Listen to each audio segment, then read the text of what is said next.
Salam alaikum wa rahmatullahi wa barakatuh.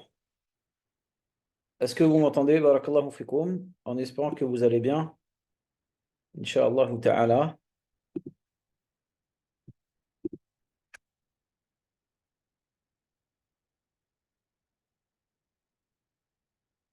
Allah subhanahu wa ta'ala nous facilite et nous préserve et nous aime. Alhamdulillah.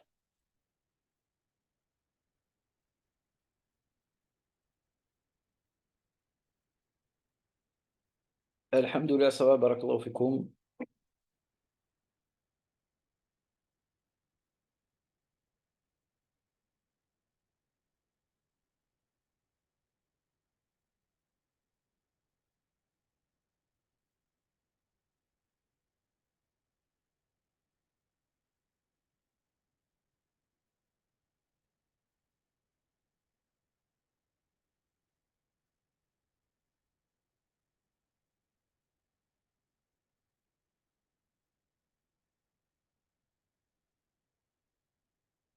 Dimanche, il n'y aura pas le cours sur la hijra. Pardonnez-moi, hein. On le fera un autre jour, d'accord? Je sais qu'il y en a qui ont posé la question. On le fera un autre jour, Inch'Allah. J'espère que vous nous pardonnez, Inch'Allah ta'ala. Qu'Allah vous récompense et vous préserve. Il y a le voile. Dimanche, c'est le voile. D'accord? Lundi, c'est quoi, s'il vous plaît? Qu'est-ce qu'on ne doit pas oublier, s'il vous plaît?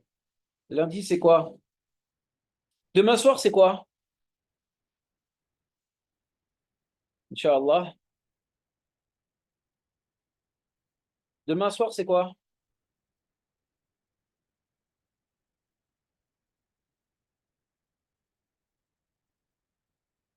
Les droits des enfants.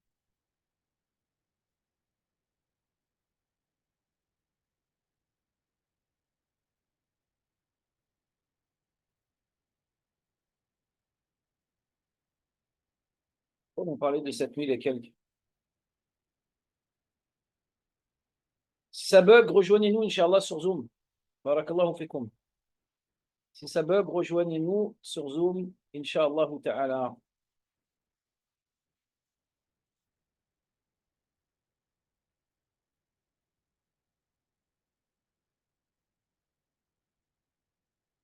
C'est fort possible que demain, Inch'Allah, c'est peut-être possible que demain, il n'y a pas cours. J'espère que vous me pardonnez.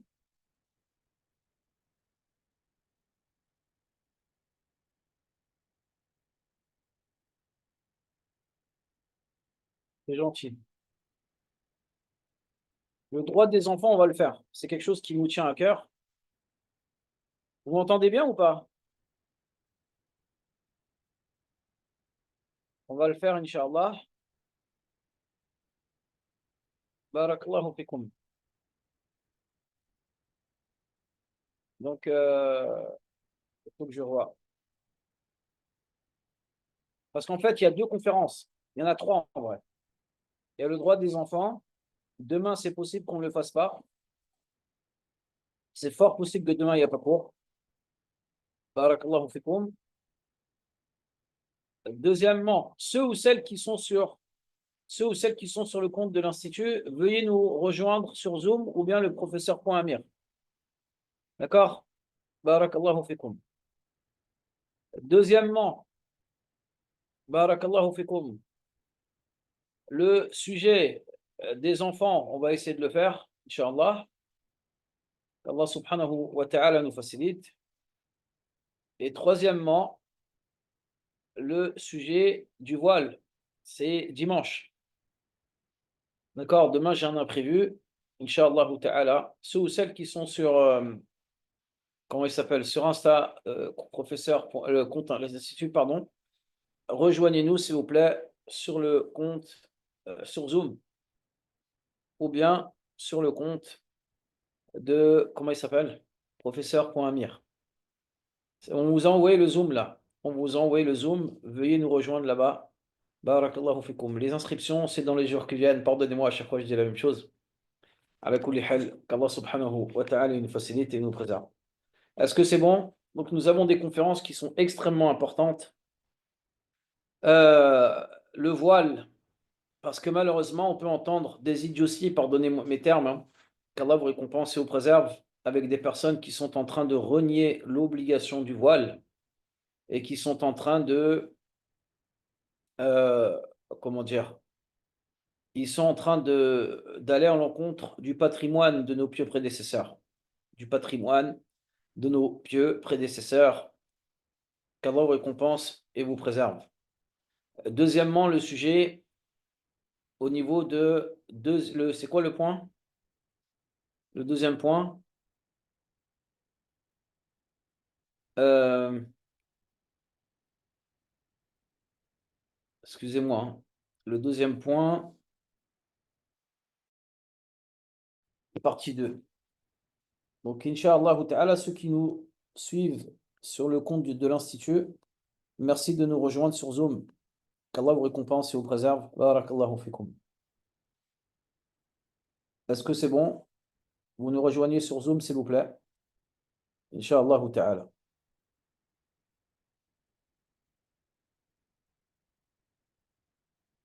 C'est quoi le lien de Zoom?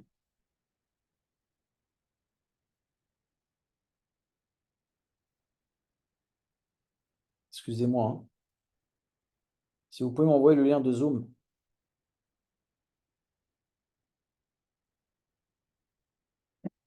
j'en ai besoin dans mon téléphone. Barakallahu fik.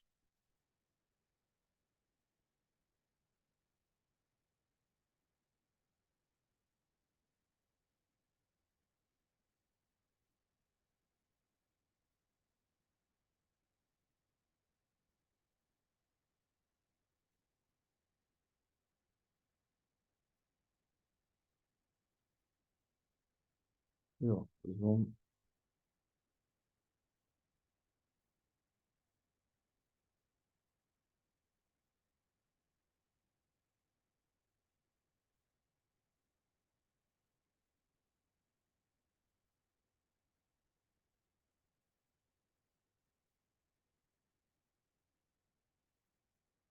طيب بسم الله الرحمن الرحيم الحمد لله رب العالمين وأصلي وأسلم على نبينا محمد وعلى آله وأصحابه أجمعين أما بعد.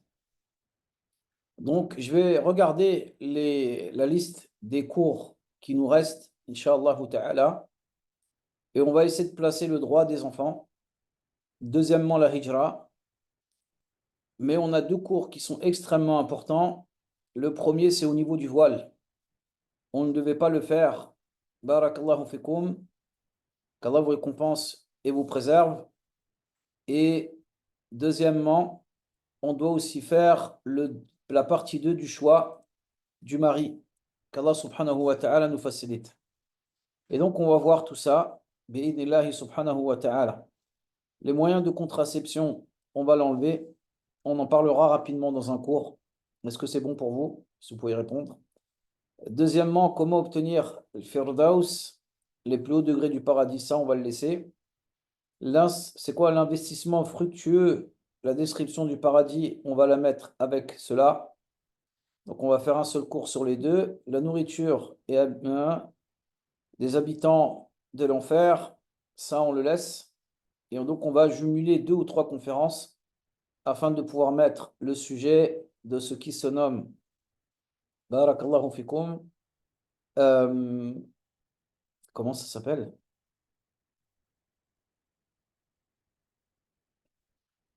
Le sujet et le mystère aussi. Vous voyez, il y a beaucoup de choses à faire, hein. Qu'Allah subhanahu wa ta'ala il nous facilite.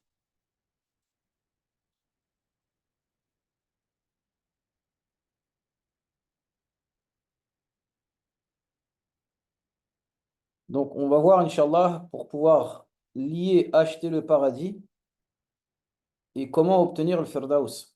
Bismillah, ça sera un seul cours. Notez, s'il vous plaît. Et le droit des enfants et la hijra. Qu'Allah subhanahu wa ta'ala nous facilite et nous préserve et nous pardonne. Mais il y a 2 cours qu'on est obligé de faire, c'est le voile. Il y a des priorités, c'est le voile. Parce que malheureusement, il y a beaucoup de sœurs qui commencent à l'enlever. et beaucoup de sœurs qui commencent à douter sur l'obligation du voile et qui pensent que le voile est un tissu ou que c'est quelque chose qui est traditionnel, alors que le voile fait partie des plus grandes adorations que la femme se doit de réaliser. Et en même temps, on réfutera qu'Allah vous récompense et vous préserve aux ambiguïtés que, surtout, qu'Allah nous guide et le guide, et d'autres personnes ont pu apporter sur le sujet en disant que le voile, soit il n'est pas obligatoire, soit on peut se poser la question, sachant que ces personnes n'ont pas étudié, qu'Allah nous guide et les guide, et nous pardonne, et nous aime, et nous facilite. Est-ce que c'est bon pour tout le monde? Barakallahu fikum, afin qu'on puisse commencer le cours. Qu'Allah vous récompense et vous préserve. طيب. بسم الله الرحمن الرحيم. الحمد لله رب العالمين. وأصلي وأسلم على نبينا محمد وعلى آله وأصحابه أجمعين أما بعد. Louange à Allah subhanahu wa ta'ala qui nous a réunis. On lui demande de nous aider ainsi que le secours. Et on lui demande de nous donner la bonne compréhension des textes religieux et de nous permettre d'aimer les compagnons et de les suivre de manière correcte. Tout comme on demande à Allah subhanahu wa ta'ala de nous faciliter dans nos quotidiens et de nous aimer et de nous pardonner. Nous allons donc avoir une conférence, je crois que c'est lundi ou dimanche, sur le sujet du voile, bi'idhnillahi subhanahu wa ta'ala, et on parlera aussi de ceux qui disent qu'il est permis à une musulmane de se marier avec un non-musulman. Et on vous dira ce que les savants ont pu dire, et avant cela le Coran, la Sunna et les Sahaba, radiyallahu anhum. Et donc le sujet de ce soir, c'est le divorce. Le divorce, comme vous le savez, c'est quelque chose qui doit être fait lorsqu'il n'y a plus aucune solution. Mais le divorce en islam, il ne faut pas penser que ce n'est pas une solution. C'est une solution parmi tant d'autres. Et le problème, c'est que le divorce est devenu un sujet qui est tabou. C'est-à-dire que lorsque des personnes discutent avec leurs parents du potentiel divorce que la sœur va avoir avec son mari ou le mari avec sa femme, on peut observer qu'il y a beaucoup de parents qui vont dire si tu divorces, je ne te parle plus. Et ça, c'est une compréhension qui est mauvaise. Et ça, c'est une compréhension qui est mauvaise. Et donc, par rapport à ce point, on peut observer que le divorce est quelque chose qui a été légiféré dans le Coran ainsi que la Sunna, mais aussi dans le Ijma'. Et on parlera, lorsque l'on va parler du sujet du voile, du consensus. On en profitera pour vous parler du consensus, le Ijma'. Et qu'est-ce qu'un consensus? Avec les preuves, bien sûr, du Coran, de la Sunna, et les paroles des 4 imams avec l'aide d'Allah subhanahu wa ta'ala, mais avant cela, les compagnons et at-tabi'un, pardon, qui sont la génération qui sont venus après les compagnons avec l'aide d'Allah subhanahu wa ta'ala. Car le problème, c'est que ces personnes-là sont venues en voulant détruire l'islam, et Allah subhanahu wa ta'ala, c'est lui qui préserve cela, en accusant le ijma' ou en remettant en question le consensus, ainsi que les paroles des compagnons en disant ce sont des hommes comme nous. Oui, c'est vrai, mais ce sont des hommes à qui Allah il a donné un mérite beaucoup plus que nous, et Allah subhanahu wa ta'ala nous a ordonné de les suivre. Et Allah subhanahu wa ta'ala nous a ordonné de les suivre. Maintenant, au niveau du divorce, on a dit tout à l'heure que il y a, barakallahu fikum, le Coran qui a parlé du divorce. At-talaqu marratan. Le divorce, c'est 2. Deuxièmement, la sunna, le hadith de Abdullah ibn Umar, radiyallahu anhuma, lorsqu'il avait divorcé son épouse, alors qu'elle était en état de menstru. Et on en parlera après, Inch'Allah ta'ala, qu'Allah vous récompense et vous préserve. Troisièmement, le consensus. Parmi les savants qui ont dit qu'il y avait un consensus sur le fait que le divorce existe en islam, c'est l'imam Ibn Qudama, rahmatullahi alayhim. Ibn Qudama, ainsi que Ibn Hazm, l'imam al-Nawawi, Ibn Abidin, rahmatullahi alayhim. Monsieur Valentin, s'il vous plaît, s'il peut nous dire si ça bug ou non. Et donc, par rapport à tous ces points-là, on voit que les Hanafi ont dit qu'il y avait un consensus disant que le divorce est quelque chose qui existe et que cela est légiféré. Et parmi ceux qui ont dit cela, il y a Al-Saraqsi, Al-Kasa'i, ainsi que Ibn Abidin, rahmatullahi alayhim, dans leur livre qui se nomme Al-Mabsout, ou bien par exemple Bada'i' ainsi que Rad al-Muhtar, rahmatullahi alayhim. Deuxièmement, les Malikis aussi ont dit qu'il y avait un consensus disant que le divorce était quelque chose qui existe en islam. On n'est pas en train de dire si c'est obligatoire ou si c'est détestable ou c'est interdit. On est juste en train de prouver que cela existe. Et c'est la première chose à prouver. Et parmi les savants malikis, il y a Ibn Rushd, rahimahullah ta'ala, voire Bidayatu al-Mujtahid, ainsi que Khalil dans son livre qui se nomme Mukhtasar. Khalil revenir aussi aux commentaires de ce livre, de ces livres-là, ainsi que l'imam Malik, rahimahullah ta'ala lui-même, et autres encore.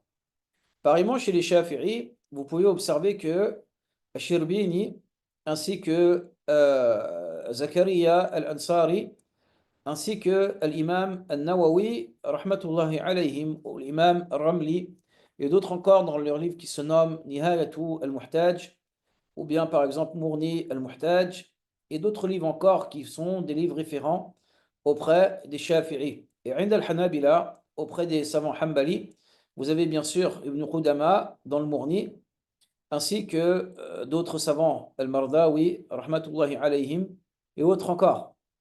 Sahib al-Insaf, dans le livre qui se nomme Al-Insaf, et autres encore, ils ont pu prouver cela. Parmi les savants contemporains, car il est important d'en parler, vous avez Sheikh al-Uthaymin qui en a parlé dans un livre qui se nomme Al-Sharh al-Mumti', qui est le commentaire de Zad al-Mustaqni'. Et il y a aussi Al-Hajjawi ou bien Al-Buhuti, rahmatullahi alayhim, qui en ont parlé dans leurs livres.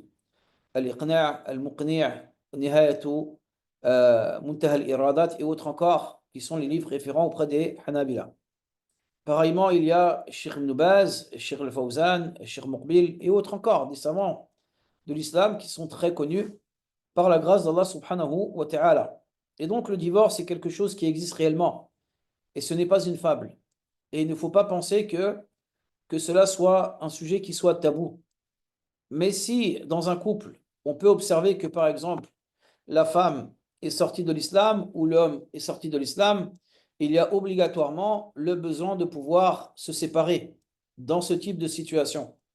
Parce que l'homme n'a pas le droit de rester marié avec une non-musulmane et une non-musulmane n'a pas le droit de rester mariée avec un musulman. Et on verra le consensus des quatre écoles et le consensus de manière générale, c'est même pas les quatre écoles, c'est beaucoup plus loin, nous disant que il est totalement interdit à une femme musulmane de se marier avec un non-musulman. Et les preuves, on vous les apportera, Inch'Allah ta'ala. Maintenant, les savants, ils nous disent, par rapport à ce point, que le divorce, il peut être obligatoire, tout comme il peut être détestable, tout comme il peut être, barakallahu fikum, euh, il peut être obligatoire, wajib, ou mustahab, ou mubah, ou makruh, ou haram. Et donc, on voit que les savants nous disent que le divorce, il peut être obligatoire. Dans quel sens le divorce, il devient obligatoire? Le divorce, il devient obligatoire lorsque l'épouse est trop désobéissante et que celle-ci a commis la zina plusieurs fois. Si une femme a commis la zina plusieurs fois, dans ce cas-là, le mari n'aura plus le droit de rester avec elle. Si c'est une fois, par exemple, la preuve, à votre avis, est-ce qu'une femme qui a commis une fois la zina ou un homme qui a commis une fois la zina, est-ce que le mari sera obligé de divorcer son épouse ou non? À votre avis, est-ce que l'homme sera obligé? Qui peut nous apporter la preuve? Qui peut nous apporter la preuve, s'il vous plaît? Très bien. Aïcha radiyallahu anha, lorsqu'elle avait été accusée par l'hypocrite d'avoir commis la zina, d'avoir commis l'adultère, est-ce que le prophète sallallahu alayhi wa sallam directement il l'a divorcée? La parole qu'il lui a dit, c'est si réellement tu as fait cela, demande à Allah de te pardonner et repens-toi vers lui. Regardez le comportement de notre prophète bien-aimé.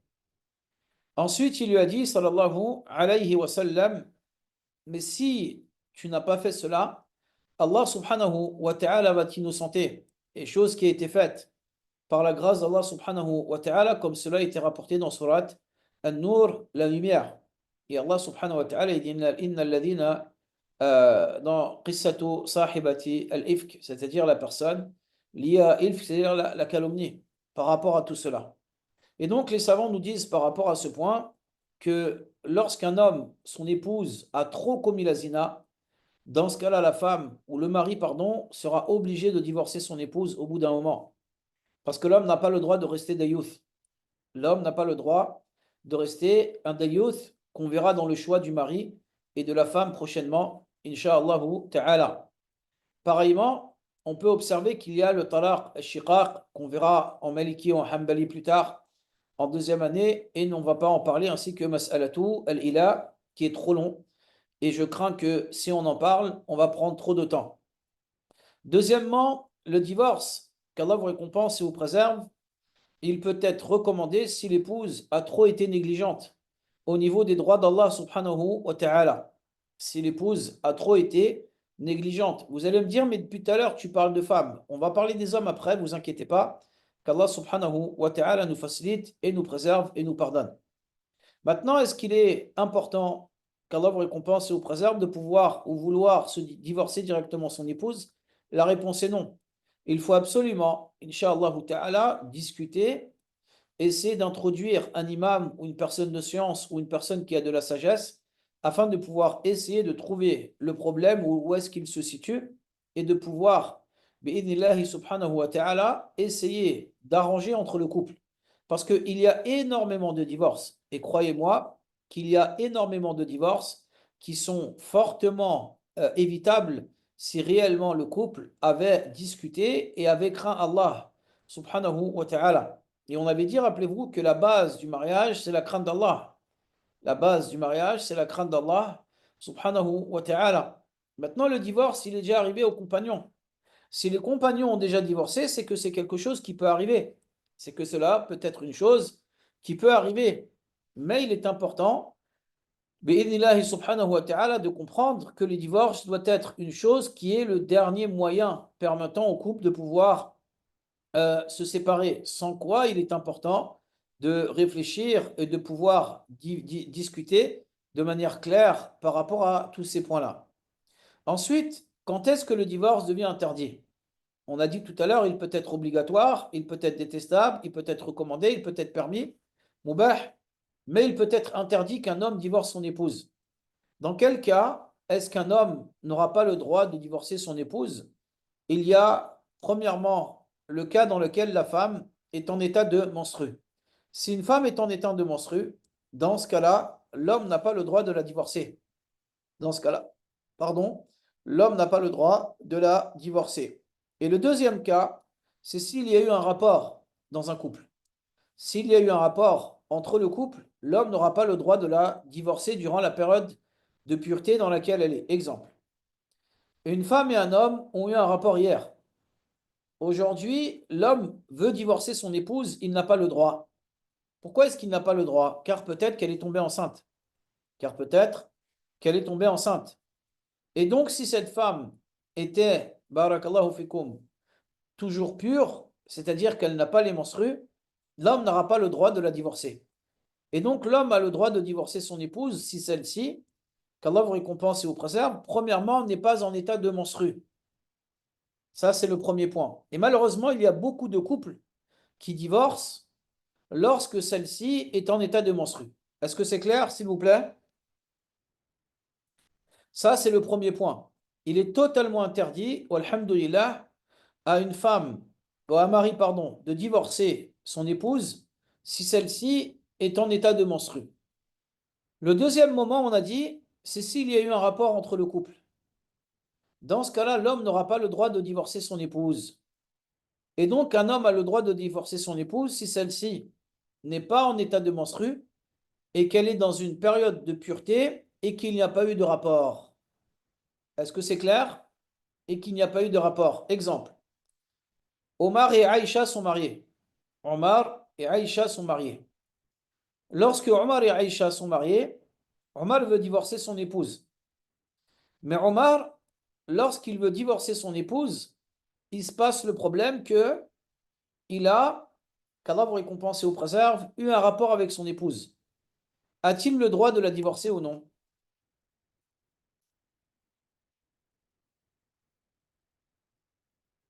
A-t-il le droit? Il n'a pas le droit. S'il le fait, est-ce qu'il prend un péché ou non? Oui, il prend un péché. Admettons qu'un homme est au courant et a divorcé son épouse. Il est au courant et qu'Allah vous récompense et vous préserve, il est au courant que son épouse est en état de menstrue et il sait que c'est interdit de la divorcer alors qu'elle est en état de menstrue. Il la divorce. Est-ce que il a le droit de le faire ou non?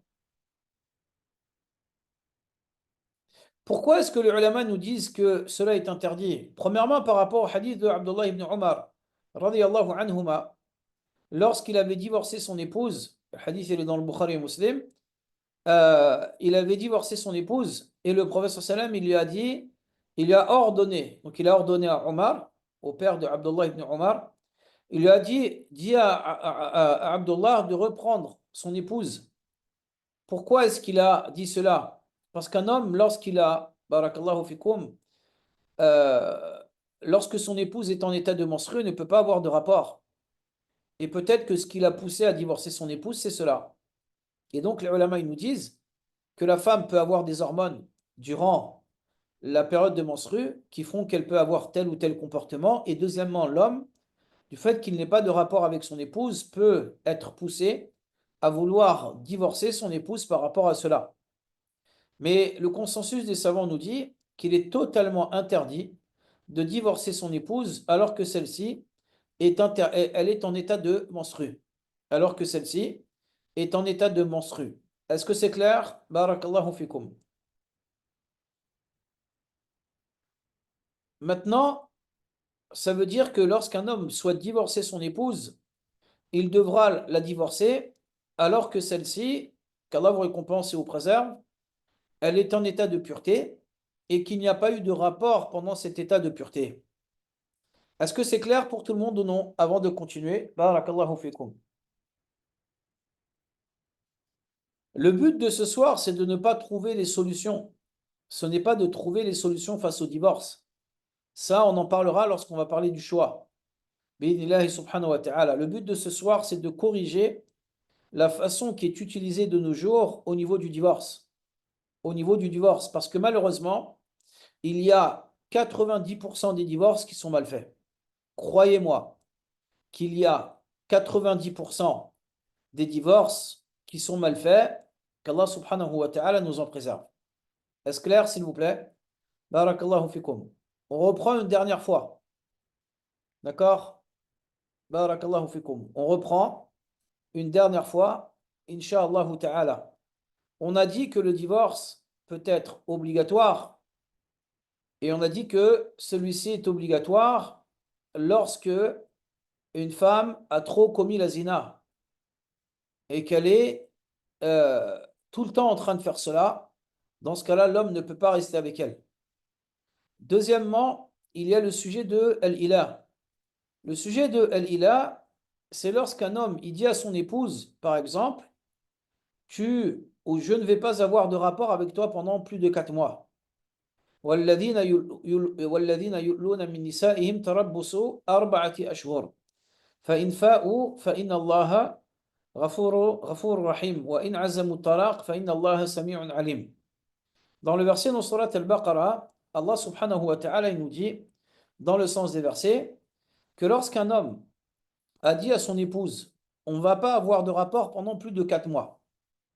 Si pendant les 4 mois, ils n'ont pas eu de rapport, elle a le droit qu'il lui ait dit ou non. La vie le plus juste, c'est même s'il ne lui a pas dit. Donc écoutez bien, s'il vous plaît.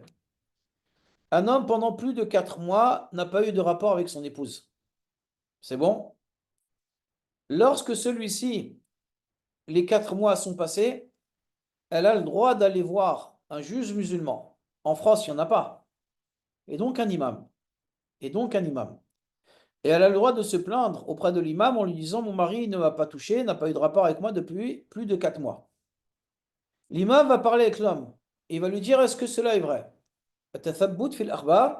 C'est-à-dire le fait de vérifier l'information. S'il dit oui, c'est vrai, dans ce cas-là, l'imam va dire à l'homme, il faut absolument que vous ayez un rapport avec ta femme. Parce qu'en islam, ceci est une obligation. L'homme est obligé d'avoir un rapport au moins tous les 4 mois. Mais la vie le plus juste, c'est que, comme il a dit Ibn Taymiyyah et d'autres savants encore, rahmatullahi alayhim, c'est que l'homme est obligé d'avoir un rapport avec son épouse quand celle-ci, elle en a le besoin réel. Lorsque celle-ci en a le besoin réel, pour ne pas qu'elle tombe dans le péché. Parce que la qaïda, c'est la suivante. Man la yatimul wajibu illa bihi fahuwa wajib. C'est-à-dire que ce qui nous permet de faire une obligation devient une obligation. Maintenant, l'homme, il a dit, le juge, il lui a dit, par exemple, ou l'imam, écoute, il faut que tu aies un rapport, ça fait plus de 4 mois que tu n'as pas eu de rapport avec elle, avec ton épouse. Il faut absolument que tu aies un rapport avec elle. Lui, il vient, il dit, d'accord, j'accepte. Allah, il est pardonneur et miséricordieux. C'est ce qu'il dit. Fa'in fa'u. C'est-à-dire que le serment qu'il a fait, s'il le coupe, c'est-à-dire qu'il ne respecte pas son serment et qu'il a un jima', un rapport avec son épouse, dans ce cas-là, religieusement parlant, il est avec son épouse, il a un rapport avec elle et il est tranquille auprès d'Allah subhanahu wa ta'ala. Deuxièmement, on va parler de l'homme au niveau de la zina juste après, Inch'Allah. Deuxièmement, l'homme, il vient et dit non, je ne veux pas. Il dit non. Il dit non, moi je ne veux pas avoir de rapport avec elle. Est-ce que l'islam permet à l'homme d'être injuste comme ça ou non? La réponse est non. Et ça fait partie des textes religieux qui nous prouvent que cette religion, elle est magnifique. Pourquoi? Parce qu'Allah subhanahu wa ta'ala a rendu légiféré le divorce en cas de conflit. Il est possible que deux personnes soient pieuses auprès d'Allah subhanahu wa ta'ala, mais n'arrivent pas à coexister, ils n'arrivent pas à vivre ensemble, à cohabiter, pardonnez-moi. Et donc le divorce, il a été légiféré. Et on verra après le khul', qui est entre guillemets le divorce de la femme. Et on verra qu'est-ce que ce divorce-là, ou qu'est-ce que cette séparation, bi'idhnillahi subhanahu wa ta'ala. Est-ce que réellement ça se nomme le divorce de la femme? On vous expliquera cela après, Inch'Allah. Et donc, par rapport à ce point, l'homme, il dit non, moi, je ne veux pas.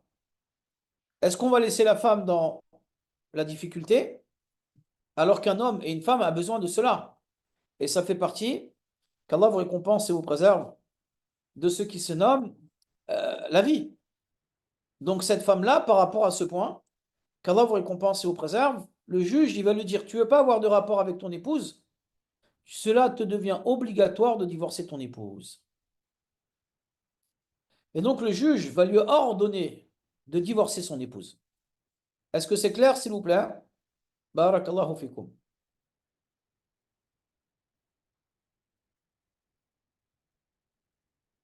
C'est bon? Maintenant, les ulama, ils nous disent que cela est recommandé, pardonnez-moi, que le divorce est recommandé lorsque celle-ci est très désobéissante et qu'elle est très négligente envers les ordres d'Allah subhanahu wa ta'ala, envers les ordres d'Allah subhanahu wa ta'ala. On nous a posé la question, est-ce que c'est clair par rapport à votre demande? On nous a demandé pardon, de reparler de lorsque c'est recommandé. Et on a dit qu'Allah vous récompense et vous préserve, que par rapport à ce point-là, barakallahu fikum, on peut observer que le divorce est interdit dans deux cas. Tout à l'heure, il y en a beaucoup qui ont parlé du fait que la femme soit enceinte. Est-ce que la femme, si elle est enceinte, sachant malheureusement on n'a pas le temps de développer, mais c'est un sujet qu'on développe beaucoup en deuxième année, qu'Allah subhanahu wa ta'ala il nous pardonne et nous préserve.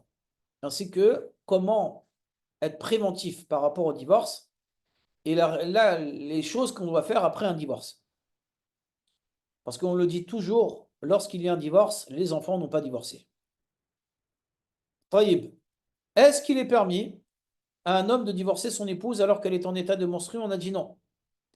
Deuxièmement, est-ce qu'il est possible qu'un homme divorce son épouse alors qu'il a eu un rapport avec elle?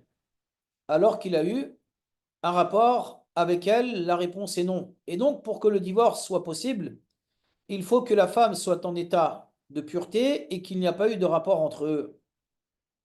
Et qu'il n'y a pas eu de rapport entre eux.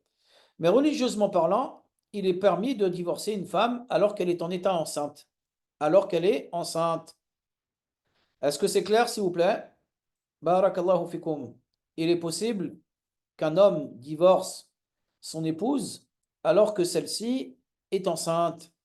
وَأُولَاتِ الْأَحْمَالِ أَجَلُهُنَّ أَنْ يَضَعْنَ حَمْلَهُنَّ. Allah subhanahu wa ta'ala dans le Coran il dit, dans le sens des versets, que la période de viduité de la femme qui est enceinte, c'est l'accouchement, Et donc, ça veut dire que l'homme a le droit de divorcer son épouse alors que celle-ci est enceinte. Alors que celle-ci, elle est enceinte. Est-ce que c'est clair pour tout le monde? Barakallahu fikum. Avant de continuer, Inch'Allahu ta'ala. Maintenant, on voit par rapport au sujet du divorce que l'islam est une religion qui est magnifique. Parce qu'admettons qu'il est un homme qui n'arrive plus à vivre avec son épouse, ou elle est trop désobéissante, ou ceci ou cela, il lui sera permis de pouvoir divorcer. Il lui sera permis de pouvoir divorcer son épouse. Deuxièmement, barakallahu fikum, si une femme n'arrive pas à vivre avec son mari, elle aura le droit de demander le divorce, mais pour cela, il faudra que le mari l'accepte. Il faudra que le mari accepte, sans quoi le divorce n'est pas valide. Sans quoi le divorce n'est pas valide. Troisièmement, par rapport à ce point, on parlera après du khul', qui vient de la femme de manière générale, qui est un talaq avec un iwad, c'est-à-dire un divorce avec ce qui se nomme une compensation. Maintenant, dès lors que le couple, ou le mari, pardon, a le besoin de divorcer son épouse, on a dit tout à l'heure qu'il n'aura pas le droit de divorcer son épouse alors qu'elle est en état de menstru ou dans une période de pureté et que celle-ci, barakallahu fikum, euh, ils ont eu un rapport. Mais admettons que celle-ci elle est dans une période de pureté et qu'ils n'ont pas eu de rapport. Dans ce cas-là, l'homme aura le droit de divorcer son épouse. Comment est-ce que l'homme aura le droit de divorcer son épouse? Comment est-ce que l'homme aura le droit de divorcer son épouse? Il lui dit Anti taliq, ou bien talaqtuki. C'est-à-dire, je te divorce ou bien tu es divorcé. À partir du moment où il a dit à son épouse, je te divorce, dans ce cas-là, le divorce, il est valide. Dans ce cas-là, le divorce, il est valide. Taïb. Admettons qu'un couple, barakallahu fikum, est en train de jouer. D'accord? Pardonnez-moi, il y a beaucoup de questions. Admettons qu'un couple soit en train de plaisanter ou que l'homme plaisante avec son épouse. Et il dit à son épouse, et sachez que c'est un sujet qui est très très large et très long, mais on essaie de résumer, et malheureusement, il y aura des sujets qu'on ne pourra pas traiter ce soir. Mais on les verra à l'Institut, Inch'Allah ta'ala, qu'Allah subhanahu wa ta'ala nous facilite. Est-ce que si un homme il plaisante en disant à son épouse, je te divorce, est-ce que le divorce il est passé ou non? On nous dit non. Qui dit oui, qui dit non? Qui dit oui, qui dit non? Les Malikites deuxième année, on nous dit oui. Le hadith qui est authentique, il a dit que le prophète il a dit, il y a trois choses, même si on plaisante, il passe. Premièrement, le mariage, deuxièmement, le divorce, et troisièmement, le fait de reprendre son épouse. Est-ce que le fait de dire je te divorce, c'est une formulation qui est explicite ou non? Est-ce que le fait de dire je te divorce, cela est explicite? La réponse est oui. Donc dès lors qu'un homme, il vient et il dit à son épouse je te divorce, le divorce il est passé. Même s'il plaisantait. Même si il plaisantait. Est-ce clair, s'il vous plaît, le hadith, la preuve, on vous l'a cité. Dès lors qu'un homme dit cela à son épouse, pardon, dans ce cas-là, le divorce, il est passé. Monsieur Valentin, barakallahu fik, d'avoir dit que cela est clair. Même s'il n'avait pas l'intention. À partir du moment où un homme il dit à son épouse, je te divorce, même s'il n'a pas l'intention, même s'il ne sait pas, le divorce, il est passé. Est-ce clair, s'il vous plaît? On arrive au divorce trois fois. Est-ce que c'est bon pour tout le monde? Barakallahu fikum. Et le divorce, c'est pas un jeu, Mamadou. Monsieur Yaya, c'est clair? Barakallahu fikum. Taïb. Un homme, il vient, il dit à son épouse, par exemple, prends tes affaires et va chez ta mère. Est-ce que c'est explicite ou non? Il vient, il lui dit, rentre chez ta mère. Pardonnez mes termes, hein. C'est pas explicite. On est d'accord. C'est implicite. Donc, il faut différencier les paroles implicites des paroles qui sont explicites. Lorsque c'est une parole qui est explicite, je te divorce, tu es divorcé, que la personne plaisante ou non, le divorce, il est passé. D'accord? Mais si c'est une parole qui est implicite, prends tes affaires, va chez ta mère, etc. Dans ce cas-là, qu'Allah vous récompense et vous préserve, on va observer la niya. Et on va demander au frère, quelle était ton intention lorsque tu as prononcé cette parole? Ben moi, mon intention, c'était une menace, afin qu'elle se reprenne et qu'elle se corrige par rapport à ce qu'elle a pu faire. D'accord, le divorce, il n'est pas valide. Aboul Walid, c'est bon. Aboul Walid, pardon. Le divorce n'est pas valide. Maintenant, barakallahu fikoum, admettons qu'ils disent, ah non, moi, quand j'ai dit à ma femme, prends tes affaires et rentre chez ta mère, mon intention, c'était de la divorcer. Est-ce que là, le divorce, il est passé ou non? Barakallahu fikoum. Oui, le divorce est passé. Avez-vous compris? Est-ce que c'est clair? Admettons qu'un homme, il vient, il dit, euh, qu'est-ce qu'ils disent les frères? Je ne veux plus te voir. Je ne veux plus te voir. D'accord? Je ne veux plus te voir. Et l'intention qu'il a, c'est de divorcer. Est-ce que le divorce est passé?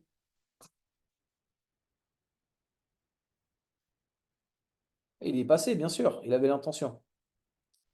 Mais si par exemple, il vient et il dit, je ne veux plus te voir. Est-ce que s'il dit, bah, je dis ça comme ça, je n'avais pas l'intention de divorcer mon épouse, est-ce que le divorce, il est passé ou non? Taïb. Maintenant, on va se poser une autre question rapidement. Est-ce que si par exemple l'homme, il vient, il dit une parole qui est implicite et qui n'est pas explicite, s'il a l'intention de divorcer, le divorce, il est passé. S'il n'avait pas l'intention de divorcer, dans ce cas-là, le divorce, il n'est pas passé. Beaucoup de sœurs, elles vont dire aux deux frères, ouais, mais aux des sœurs, peut-être qu'il a menti. Peut-être qu'il a menti. C'est vrai ou pas? Il y a Allah subhanahu wa ta'ala qui est présent. Allah subhanahu wa ta'ala, il est là. Vous êtes d'accord? Et dans ce cas-là, si Allah, il est là, ne vous inquiétez pas qu'Allah, il est juste. Même s'il a menti sur son intention, Allah subhanahu wa ta'ala, il est là.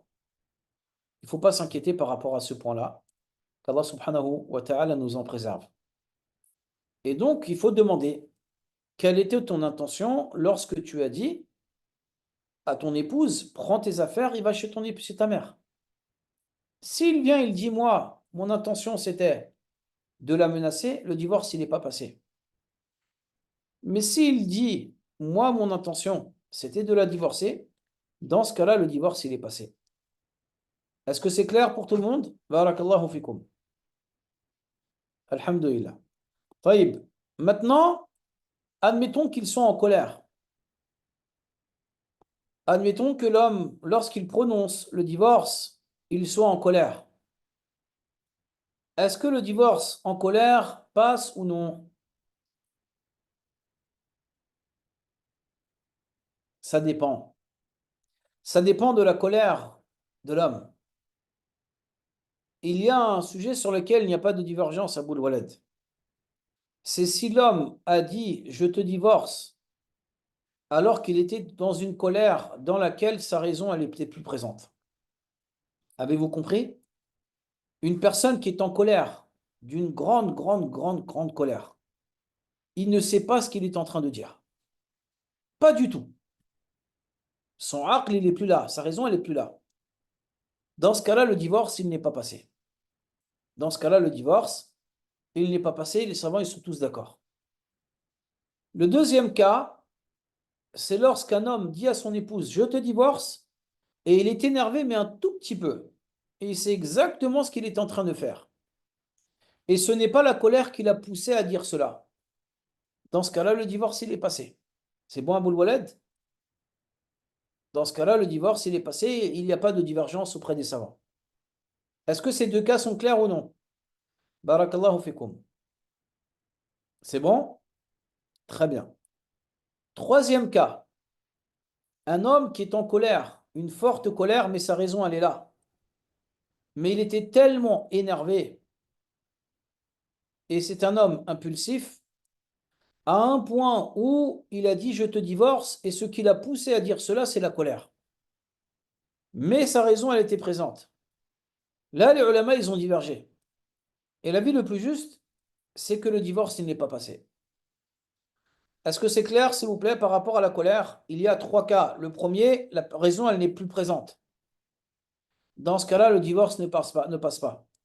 Le deuxième cas, la raison, elle est présente. Il est un petit peu énervé. Et il sait exactement ce qu'il est en train de faire. Dans ce cas-là, le divorce, il est passé. Et le troisième cas, c'est que lorsqu'un homme, il est en colère, d'une grande colère, mais il a toujours sa raison, et la colère a poussé sa raison à divorcer, dans ce cas-là, la vie le plus juste, wallahu a'lam, est que le divorce n'est pas passé. Et que le divorce, il n'est pas passé. Taïb, un homme qui dit à son épouse, un homme qui dit à son épouse, je te divorce alors qu'il est ivre, totalement ivre. Est-ce que le divorce est passé ou non? Les ulama, ils ont divergé. Et ça, c'est un sujet que vous étudierez en deuxième année dans le usul. Est-ce que celui qui a perdu la raison, il est mukallaf ou pas? Est-ce qu'il est mukallaf, c'est-à-dire est-ce qu'il est concerné par les textes religieux? On ne va pas développer ce point-là, sinon ça prendrait du temps. Mais l'avis le plus juste est que s'il n'a plus du tout sa raison, c'est pas quelqu'un, il a bu un verre et après il dit à son époux, je te divorce. Non. Quelqu'un qui n'a plus la raison. Il n'a plus du tout la raison. Dans ce cas-là, le divorce, il n'est pas passé. Mais s'il a bu de l'alcool et qu'il a toujours sa raison, dans ce cas-là, le divorce, il est passé. Wallahu a'lam. Est-ce clair, s'il vous plaît? Barakallahu fikum. Qu'Allah vous récompense et vous préserve. Taïb. Donc là, un homme, il vient, il veut divorcer son épouse. Il vient, il veut divorcer son épouse. Le divorce, est-ce que c'est une fois, trois fois, deux fois? S'il vous plaît. Le divorce, c'est une fois. Le divorce, c'est une fois, ça n'existe pas. Attention, attention, attention.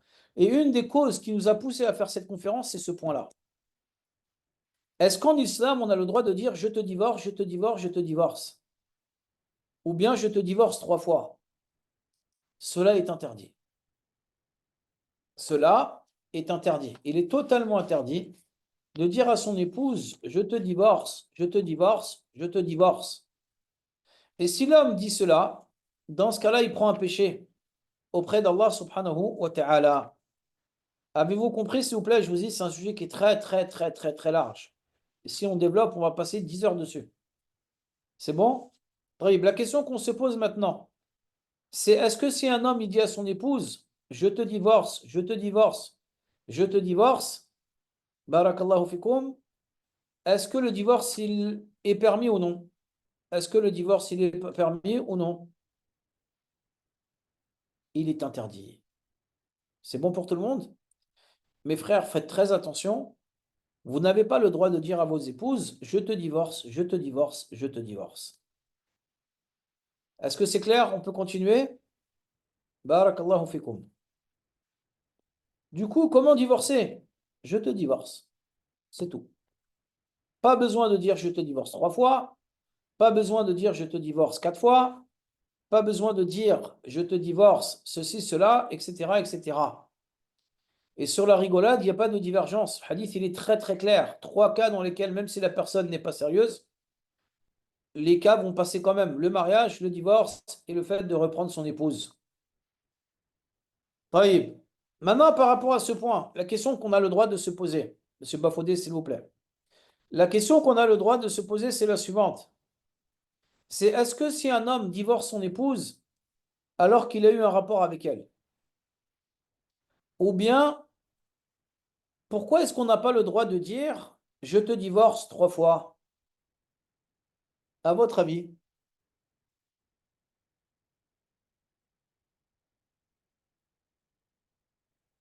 C'est parce que c'est pas quelque chose qui est permis et qu'il n'y a pas de texte qui prouve qu'on peut le faire. En arabe, ça se nomme un talaq bid'i, c'est-à-dire qu'il est interdit. L'homme n'a pas le droit de dire ça. Les sahaba ne le faisaient pas. Et le prophète, il a interdit de le faire. C'est bon pour tout le monde? Et donc, la question qu'on va se poser maintenant, c'est la suivante. Est-ce que si un homme, il a divorcé son épouse alors que celle-ci était en état de menstruer, est-ce que le divorce, il est passé ou pas? On a dit que c'est interdit. Monsieur Valentin peut-il prendre la parole? Ou Monsieur Marcus ou autre? Rapidement. Pardonnez-moi. Vous savez qu'on aime bien faire participer les frères à l'oral. Monsieur Valentin, est-ce qu'il peut prendre la parole ou non? Ou un autre frère? Monsieur Valentin, pardonnez-moi, je ne vous connais pas tous, hein. Monsieur Valentin, on vous écoute. Assalamu alaikum. Wa alaykoum salam wa rahmatullahi wa barakatuh. On va récapituler un petit peu ce qui a été vu. Est-ce qu'un homme a le droit de dire à son épouse, je te divorce, alors que celle-ci est en état de menstru? Aidez-le, s'il Non, vous plaît. c'est Comment? interdit. C'est interdit. Est-ce qu'il a le droit de divorcer son épouse alors qu'il a eu un rapport avec elle durant la période de pureté? Non, c'est interdit. Interdit. Est-ce qu'il a le droit de dire à son épouse, je te divorce 3 fois ou 2 fois? Non, c'est interdit. Est-ce qu'il a le droit de divorcer son épouse alors qu'elle est enceinte? Oui, Il a le je crois. droit. Que dites-vous, s'il vous plaît? Barakallahu fikum. Ceci est permis. On est tous et toutes d'accord. Et on vous a apporté la preuve tout à l'heure. Maintenant, la question qu'on se pose, Monsieur Valentin, malgré que le divorce soit interdit, est-ce que le divorce, lorsqu'un homme, pardon, dit à son épouse, je te divorce, alors que celle-ci est en période de menstru, en fait, il n'y a pas de chose à comprendre. Est-ce qu'un homme a le droit de dire à son épouse, je te divorce, alors que celle-ci est enceinte? Il a le droit. Il n'y a pas plus simple que ce sujet-là. Si son épouse, elle est enceinte, il a le droit de le dire, je te divorce. Il a le droit de la divorcer. Est-ce que c'est clair, s'il vous plaît? Barakallahu fikum. Taïb. Maintenant, qu'Allah vous récompense et vous préserve, tout à l'heure, on a expliqué pourquoi est-ce que l'homme n'a pas le droit de divorcer son épouse alors qu'elle est en état de menstru.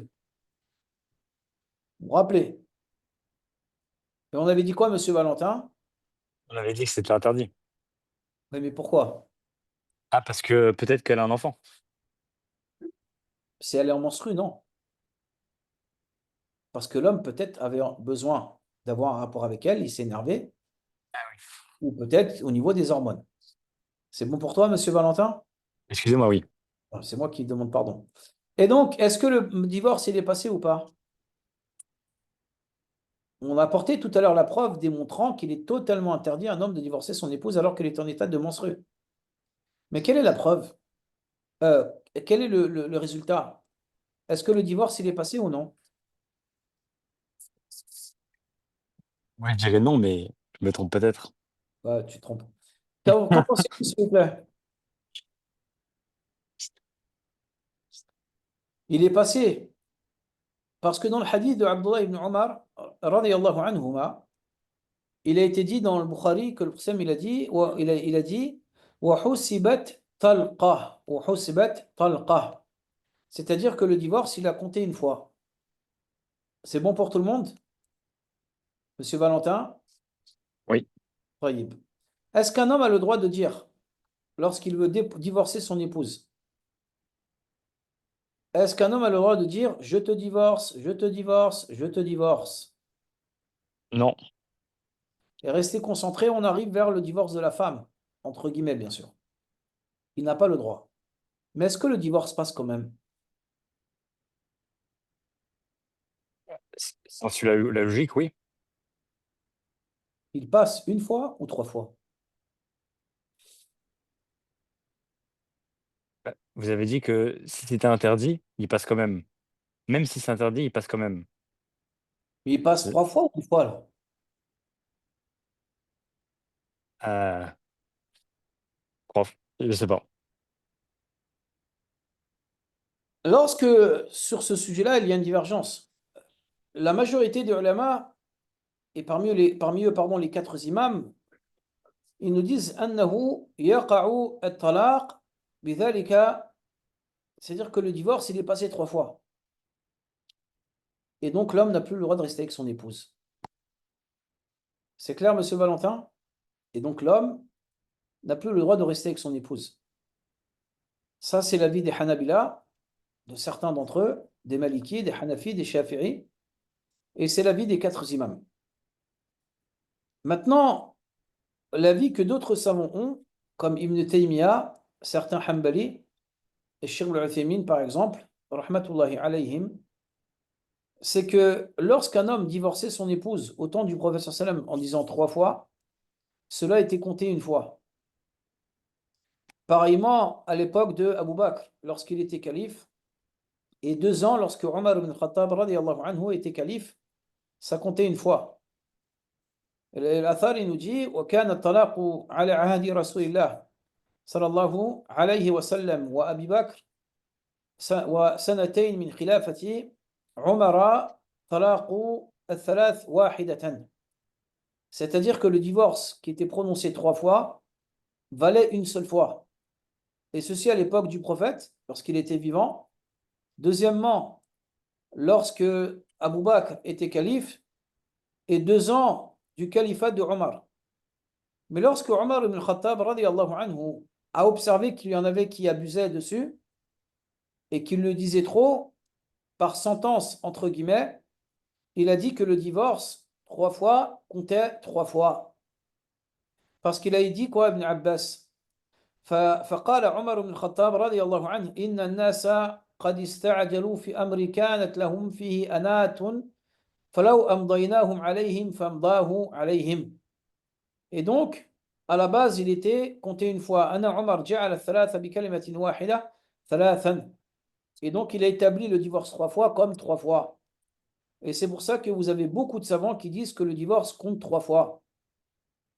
Mais l'avis le plus juste, wallahu alam, c'est pas qawl jumhur. C'est l'avis que le prophète il a mis en place. Et c'est que celui-ci va compter une seule fois.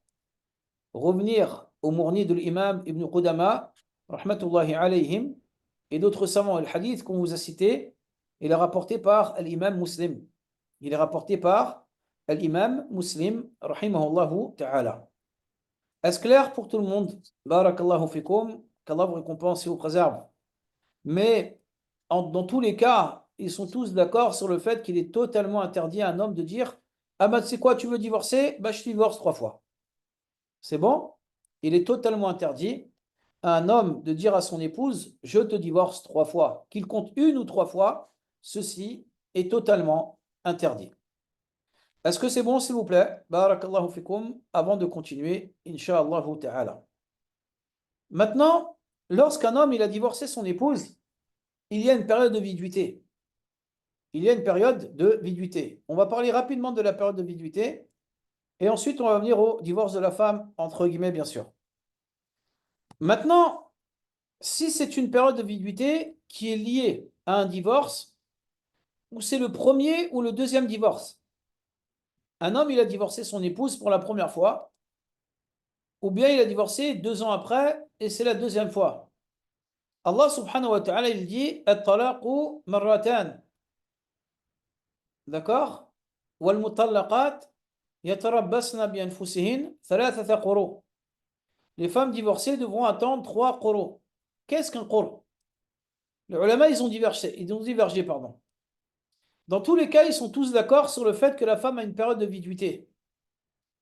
Et qu'au niveau de cette période de viduité, l'homme, barakallahu fikum, sera obligé de vivre avec son épouse. Ça, c'est pour le premier ou le deuxième divorce. Admettons que Omar, il a divorcé sa femme Aïcha.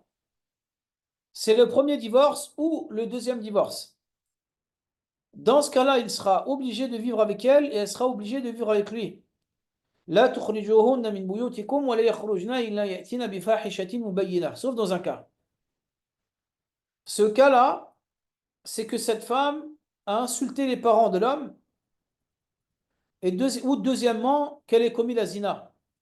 Si elle a commis la zina, l'homme a le droit de lui dire de ne pas vivre avec lui durant cette période de viduité. Mais qu'est-ce qu'une période de viduité?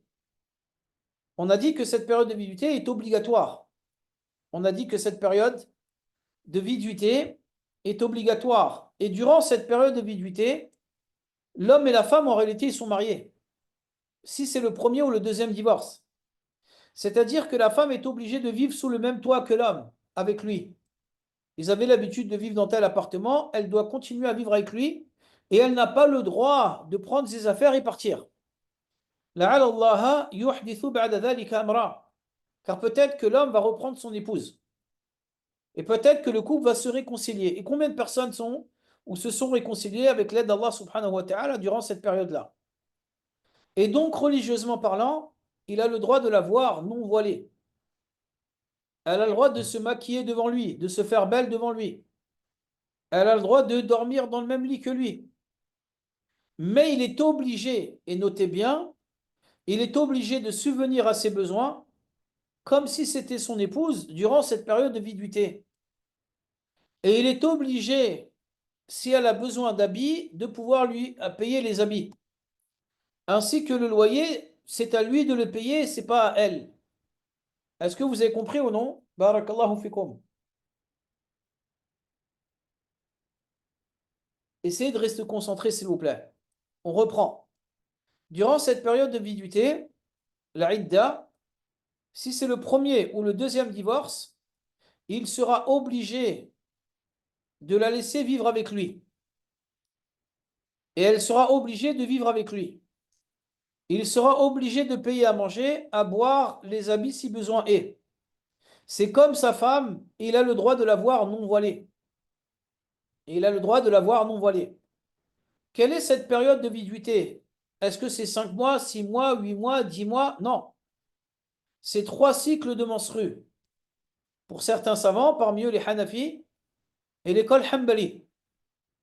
Et l'autre avis, c'est 3 mois.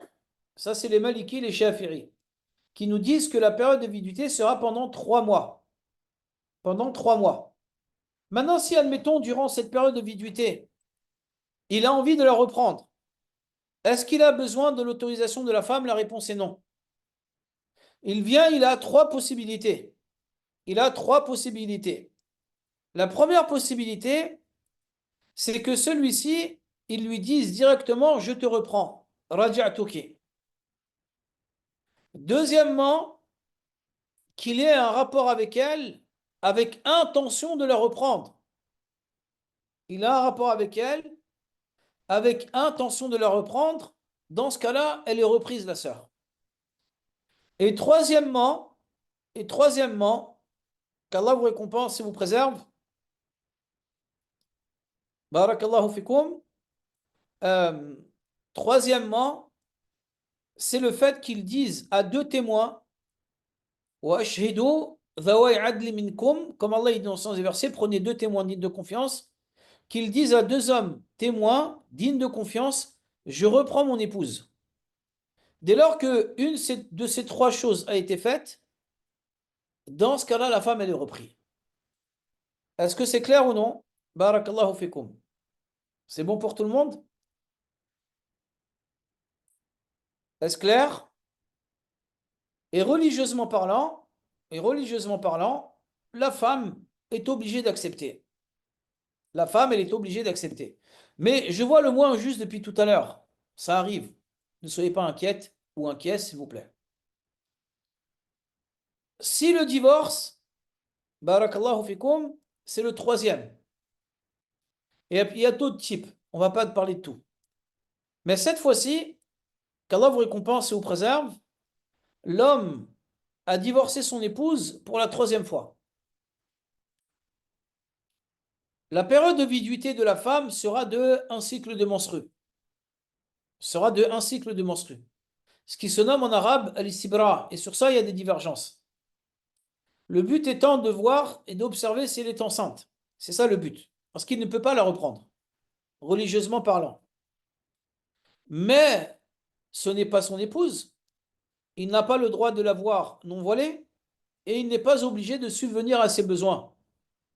Et il n'est pas obligé de subvenir à ses besoins durant cette période de viduité. Est-ce clair, s'il vous plaît? Sauf dans un cas. Est-ce clair? Le cas dans lequel il est obligé de subvenir à ses besoins à elle, c'est si cette sœur, elle est enceinte. Si elle est enceinte, il sera obligé de subvenir aux besoins de cette femme à cause du bébé et pas à cause d'elle. Est-ce clair, s'il vous plaît? Barakallahu fikum. S'il ne subvient pas aux besoins de son épouse, est-ce qu'il a pris un péché auprès d'Allah? Bien sûr que oui. A-t-il le droit de dire à son épouse, lorsque c'est le premier ou le deuxième divorce, je ne veux pas, je ne veux pas, qu'Allah vous récompense et vous préserve, je ne veux pas que tu vives sous mon toit. Il n'a pas le droit. Il est obligé d'accepter. A-t-elle le droit de dire, tu m'as divorcé, je prends mes affaires et je retourne chez mes parents? Il n'a pas le droit. Avez-vous compris, s'il vous plaît? Barakallahu fikum. Maintenant, admettons que cette sœur, elle vienne, elle n'a pas les moyens. Ben, on a dit que pendant la période de viduité, si c'est le premier ou le deuxième divorce, il est obligé de subvenir à ses besoins. Mais cette sœur, c'est le troisième divorce. Il a divorcé cette sœur, et lorsqu'il l'a divorcée, elle lui dit, bah, écoute, tu m'as divorcé, c'est le troisième divorce, je n'ai pas le droit de dormir dans le même logement que toi, je n'ai pas le droit de me dévoiler devant toi, et tu n'es pas obligé de subvenir à mes besoins, mais je suis en galère. Quelle est la solution? Je n'ai pas d'argent. Si le frère, il est pieux, il aide son ex-épouse. Il aide son ex-épouse. Soit il lui laisse l'appartement, le temps qu'elle puisse trouver une solution, si c'est le sien, parce que ça peut être l'appartement de la sœur. Et si c'est la sœur, ben, l'homme, il doit partir. On est d'accord. C'est à l'homme de partir si l'appartement, il appartient à la femme. Mais dans ce cas-là, l'homme, religieusement parlant, il lui est recommandé d'aider cette sœur. Parce qu'à la base, elle doit retourner chez sa famille. À la base, elle doit retourner chez sa famille. Bi'idhnillahi subhanahu wa ta'ala. Mais admettons qu'elle n'ait pas de famille. On va lui dire qu'elle doit dormir dehors. Dans ce cas-là, le frère, il fait un effort et il aide cette sœur pour obtenir l'agrément d'Allah subhanahu wa ta'ala. Est-ce que le sujet du divorce, et il y a plein de sujets qu'on n'a pas traités, hein, il y a plein de questions que j'ai pu voir, mais malheureusement, on n'a pas le temps de les traiter. C'est recommandé, on ne peut pas lui dire que c'est obligatoire. On ne peut pas lui dire que cela soit obligatoire.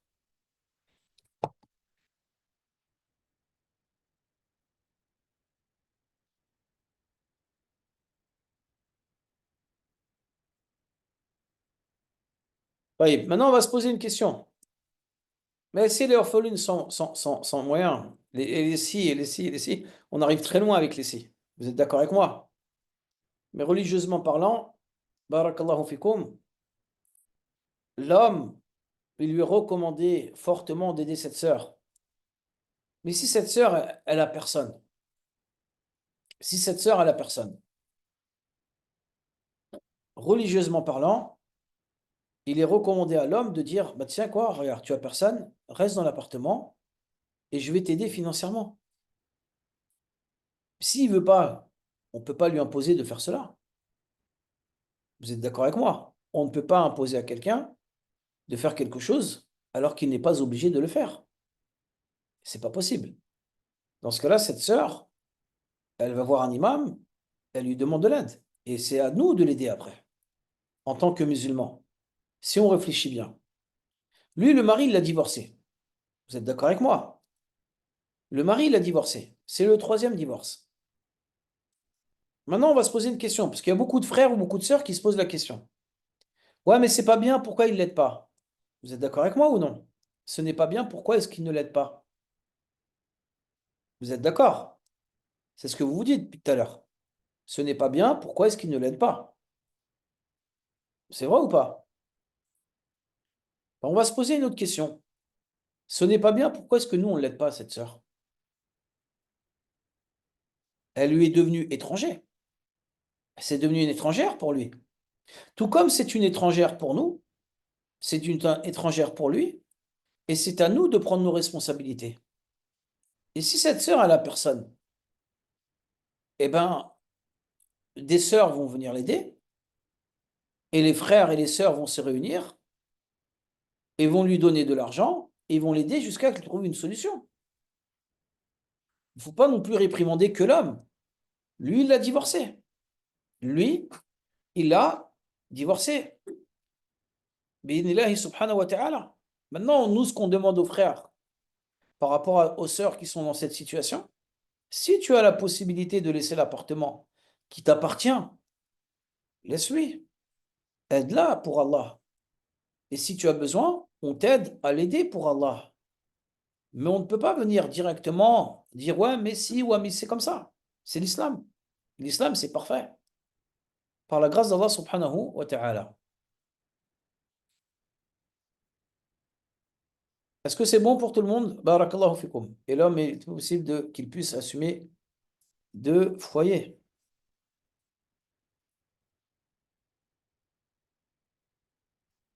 Exactement.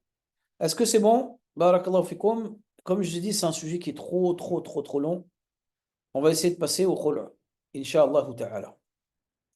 Tout à l'heure, vous avez dit, ouais, mais c'est injuste, ouais, mais c'est injuste, ouais, mais c'est injuste. On est d'accord. Allah subhanahu wa ta'ala, il a légiféré cette religion avec at-taysir, la facilité. Allah subhanahu wa ta'ala, dans le Coran, il dit, wa ma ja'ala alaykum fi din min haraj. Allah n'a pas mis de gêne dans cette religion. Et Allah subhanahu wa ta'ala veut la facilité. Et il a permis à l'homme de pouvoir divorcer. Et le divorce, barakallahu fikum, est entre les mains de l'homme. Si une femme, elle veut divorcer, elle dit à son mari, je te demande le divorce. S'il dit, j'accepte, le divorce, il est passé. Et ça s'appelle un talaq, un divorce. Maintenant, des fois, on peut observer que des hommes ne vont pas accepter le divorce. Non, je te divorcerai jamais. Le divorce, il est entre mes mains. Je te divorcerai jamais.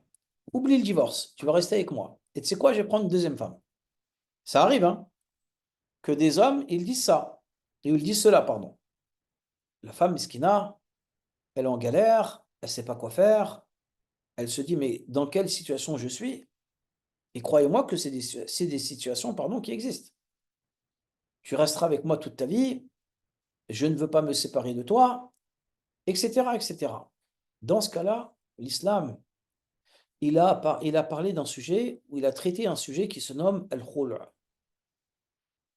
Le khul', c'est un divorce, entre guillemets, avec une compensation. Dans ce cas-là, l'homme, il ne veut pas divorcer. C'est quoi? Je te divorce pas. Divorce-moi, s'il te plaît. Non. Dans ce cas-là, la femme a le droit de demander le khul', entre guillemets, j'ai bien dit entre guillemets, même si ce n'est pas une bonne traduction, le divorce de la femme, entre guillemets, malgré que ça n'existe pas. Cette femme, qu'est-ce qu'elle va faire? Elle va aller voir son mari, elle lui dit, je te demande le khul', ou une séparation, et je te donne une compensation. La dot, 500 euros, 300 euros. Dès lors qu'ils se sont mis d'accord sur la compensation, et que l'homme, il a accepté le khul', dans ce cas-là, la femme, elle aura le droit de pouvoir demander cette séparation. Si l'homme il a accepté, dans ce cas-là, ils sont séparés et il y aura une période de viduité d'un cycle de menstrues. Et il y aura une période de viduité d'un cycle de menstrues. Et ils seront totalement séparés. Et ils n'auront pas le droit de se voir non voilés, de vivre ensemble, etc., etc.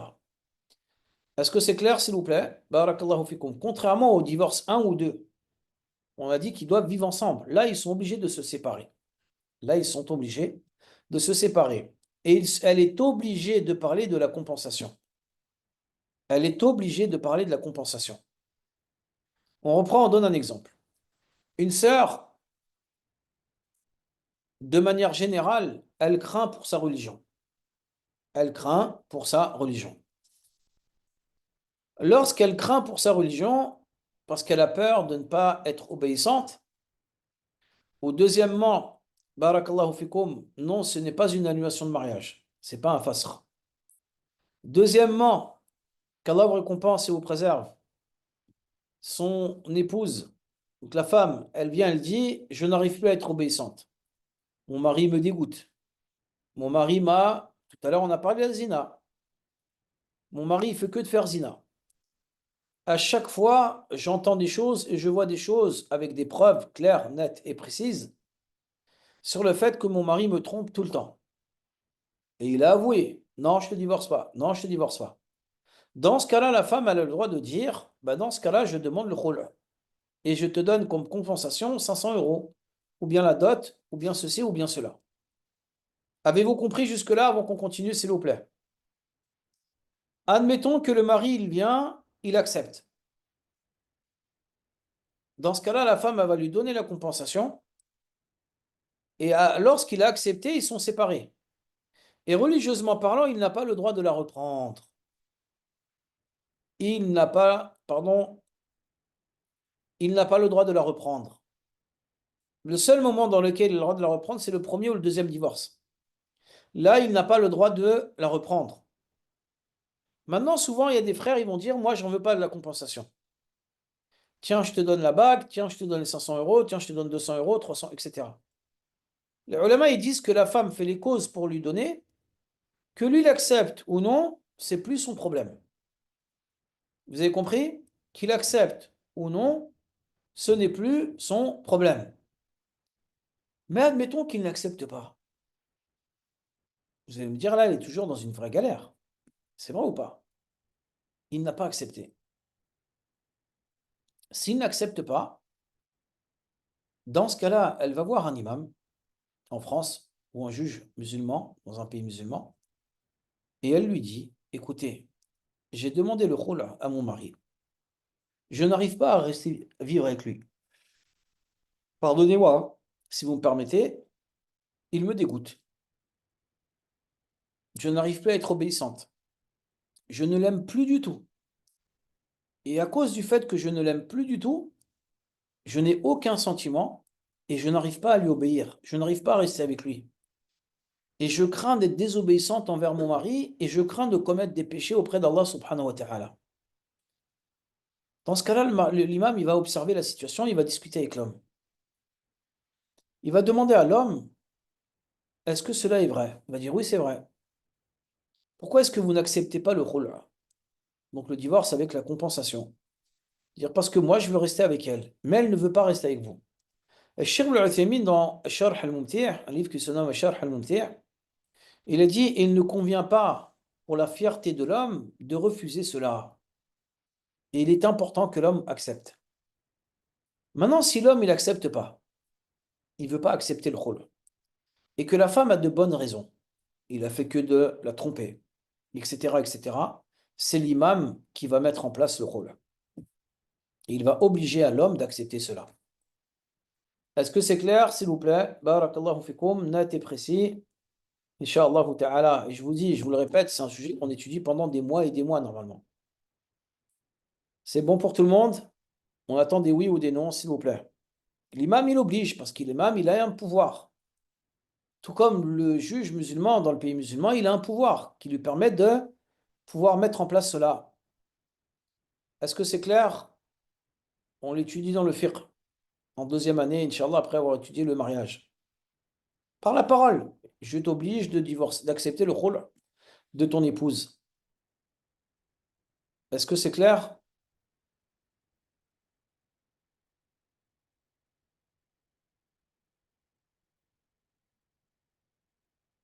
Walhamdulillah, Rabbil Alamin.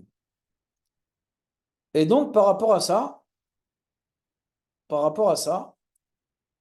tout comme l'homme, tout comme l'homme a Allah subhanahu wa ta'ala, il a dit الرجال قوامون على النساء بما فضل الله به بعضهم على بعض وبما أنفقوا من أموالهم. L'homme, c'est lui qui a le commandement dans le foyer. Pareillement, c'est le divorce, il est entre ses mains. Mais il ne faut pas penser que cette religion est une religion de barbares. Et des fois, il y a des personnes qui peuvent prendre des décisions sans trop réfléchir. Et vous le savez très bien. Et c'est pour cela que l'islam a donné le divorce entre les mains de l'homme. Et c'est l'islam qui le dit, ce n'est pas moi. C'est la religion d'Allah, subhanahu wa ta'ala, et ce n'est pas moi. C'est Allah, subhanahu wa ta'ala, qui a voulu cela. Parce que si on laisse le divorce auprès de certaines personnes, vous savez très bien qu'elles vont divorcer 15 fois par jour, ou 2 fois par jour, ou tous les 3 jours. Je vais être avec toi, je vais plus être avec toi. Je vais être avec toi, je vais plus être avec toi. Pareillement, le mari se doit, qu'Allah vous récompense et vous préserve, de craindre Allah au niveau du divorce et de ne pas s'amuser avec une femme. Wala tumsikuhun diraran li ta'tadu. ne restez pas avec elle en étant mauvais avec elle. On peut observer qu'il y a des hommes qui, par exemple, ils vont venir, ils vont dire non, je ne divorce pas mon épouse, il va prendre une deuxième femme, et son épouse, il va lui faire la misère. Et son épouse, il va lui faire la misère. T'es ma femme, tu bouges pas, tu te tais. Ça, c'est haram. Et dans ce cas-là, la femme a le droit, qu'Allah vous récompense et vous préserve, de demander l'annulation du mariage. Ou bien de demander le khul'. Et si le mari n'accepte pas ce khul'-là avec la compensation, dans ce cas-là, l'imam va lui obliger à accepter. Qu'est-ce qu'elle a dit, la femme compagnon? Elle a dit, Rasulallah, inni akrahu al-kufr. Elle a dit que telle personne était une personne pieuse. Mais j'ai peur de la mécréance, c'est-à-dire qu'elle avait peur qu'elle commette des grands péchés auprès d'Allah en étant désobéissante. C'est pas de la mécréance, le fait d'insulter Allah ou autre. Mais ce qui est voulu par cela, c'est kufr al-ashir. Rappelez-vous, on l'a vu dans le Tawhid, lorsqu'on avait parlé de l'ingratitude envers Allah subhanahu wa ta'ala. Et lorsqu'elle avait peur d'être ingrate envers Allah et ensuite d'être désobéissante envers son mari, elle a demandé la séparation. Le prophète lui a dit à cette femme, rends-lui al-hadiqa, c'est-à-dire la dot. Et il a ordonné à l'homme d'accepter cela. Il a ordonné à l'homme d'accepter cela afin qu'elle soit séparée. Parce que la femme, tu ne peux pas la retenir. Tu ne peux pas la retenir. Tu ne peux pas dire, de toute manière, le divorce est entre les mains de l'homme, je fais ce que je veux. Tout ou tard, elle va partir. Et ça ne sert à rien de refuser. Au contraire, ça peut créer que du dégoût. Et ça peut engendrer que du mal. Et c'est pour ça que Cheikh Al-Uthaymin, il a été clair. Il a dit non, accepte le rôle.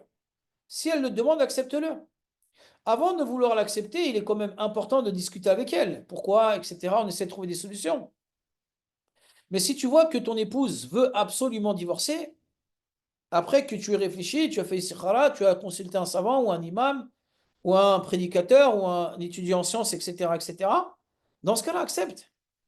Pourquoi est-ce que tu vas accepter, tu vas refuser quelque chose, sachant que tu vas refuser quelque chose, sachant que ça va engendrer beaucoup plus de problèmes derrière. Et vous êtes d'accord avec moi que la femme, elle vit plus avec ses sentiments. Et que celle-ci, si elle observe que son mari, il refuse le divorce, il refuse le divorce, il refuse le divorce, automatiquement, ça va créer du dégoût. À un point où la femme, peut-être qu'elle va dire, t'es pas un homme. Je te demande le divorce et tu n'acceptes pas. Je te demande le divorce et tu veux rester avec moi. Mais t'es pas un homme. Réfléchis un petit peu.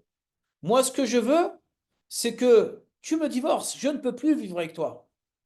Si l'homme, il voit que la femme ne veut plus vivre avec lui, chacun, il fait sa vie. Allah subhanahu wa ta'ala, dans le Coran, il dit quoi?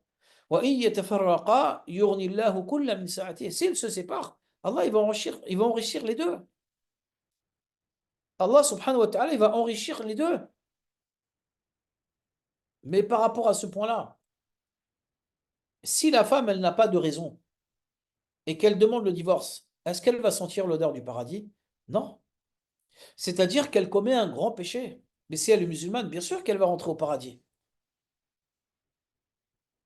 Maintenant, si elle a des excuses, elle se fait frapper, elle se fait insulter, le mari boit de l'alcool, elle n'arrive pas à lui obéir, elle n'arrive pas à accepter le rapport, ça devient humain. Et c'est des choses naturelles. Dans ce cas-là, elle a le droit de demander le khul. Avez-vous compris, s'il vous plaît? Barakallahu fikum. C'est clair? Et c'est ça qui est important à comprendre. C'est que dès lors que la femme n'arrive plus à vivre avec lui, elle n'arrive plus à accepter de rapport. Elle devient désobéissante et elle a peur de la relation qu'elle a avec Allah subhanahu wa ta'ala. Il faut la comprendre. Tout comme l'homme, on le comprend lorsqu'il va divorcer son épouse. Si cela est justifié. Pareillement, barakallahu fikum, le fait que celle-ci n'a plus de sentiments. Après, le mariage, il n'est pas basé que sur l'amour, les sentiments. Mais si celle-ci, elle n'a plus de sentiments, celle-ci, elle se dit, mais mon mari, je ne le vois pas comme mon mari. J'ai patienté pendant des années. J'ai patienté avec lui pendant des années. C'est un homme qui est gentil, mais je n'arrive plus. Est-ce que l'islam impose à une femme de rester avec son mari si elle n'y arrive plus du tout et qu'elle a fait toutes les causes? Allah, il a permis le khul'. Tout comme il a autorisé à l'homme de divorcer, il a autorisé à la femme de demander le khul' avec une compensation. Ça peut être la dot, ça peut être moins que la dot, ça peut être plus que la dot. Ils se mettent d'accord derrière cela. Est-ce clair, s'il vous plaît? Barakallahu fikum. Maintenant, il y a al-fasr, l'annulation de mariage. Mais l'annulation de mariage, c'est trop long. Monsieur Bernard, oui, ça va être trop long. Il la frappe, il boit de l'alcool, il a délaissé la salat. Dans ce cas-là, elle demande au l'imam l'annulation de mariage ou l'inverse. Bi'inillahi subhanahu wa ta'ala. La compensation, ça peut être de l'argent, comme ça peut être une bague, comme ça peut être ceci ou ça peut être cela. Le divorce, c'est le talaq, et le khul', c'est un divorce avec une compensation. Donc voilà la différence. Et parmi les différences entre le divorce et le khul', selon certains savants et pas tous, c'est que le khul', il n'y a pas de et la période de validité, c'est un cycle de menstrues et il ne peut pas la reprendre. C'est clair? Et il ne peut pas la reprendre sauf s'ils refont un nouveau mariage avec une nouvelle dot, avec deux témoins, avec le tuteur, etc., etc.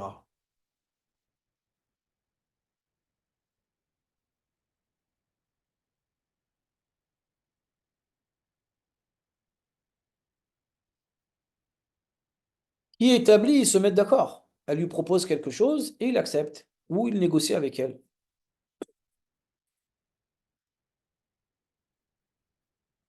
Est-ce que c'est clair pour tout le monde? Barakallahu fikum.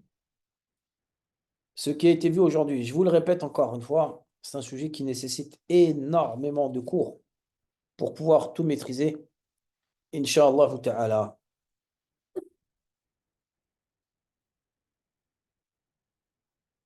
Est-ce que c'est bon pour tout le monde? Barakallahu fikum. Qu'Allah vous récompense sur ça.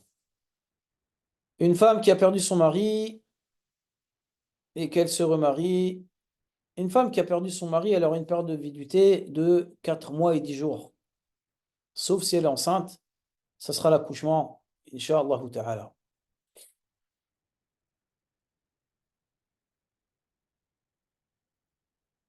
Une femme qui a perdu son mari, on a dit que la période de viduité est de 4 mois et 10 jours. Ça, c'est si elle n'est pas enceinte. Est-ce qu'elle a le droit pendant les 4 mois et 10 jours de se remarier? La réponse est non. Il faudra attendre les 4 mois et 10 jours par respect envers le défunt pour pouvoir se remarier. Inch'Allah ta'ala.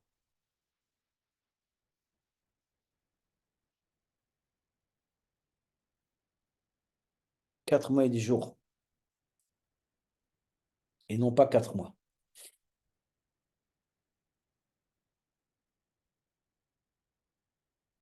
Si depuis le mariage il n'y a jamais eu de rapport, l'homme ne veut pas, une femme peut demander l'annulation du mariage? Bien sûr que oui, elle peut. Mais il est là, avoir un imam et elle demande cela. Quand est-ce qu'on pourra s'inscrire? Inch'Allah, bientôt. Qu'Allah subhanahu wa ta'ala nous facilite. Dans les jours qui viennent, Inch'Allah, vous pourrez, qu'Allah subhanahu wa ta'ala nous facilite tous. 4 mois et 10 jours du calendrier lunaire, oui.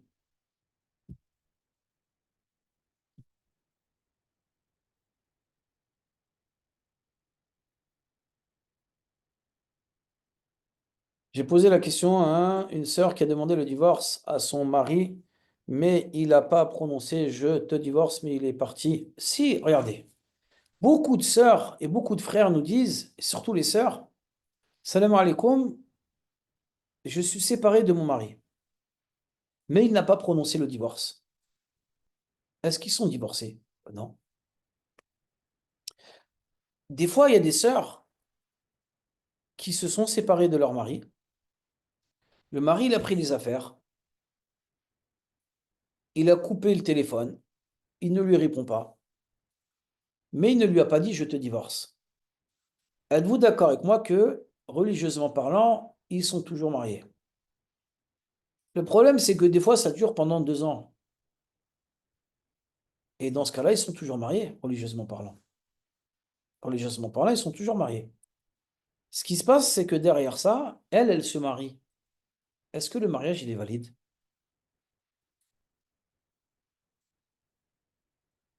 Le mariage, il n'est pas valide.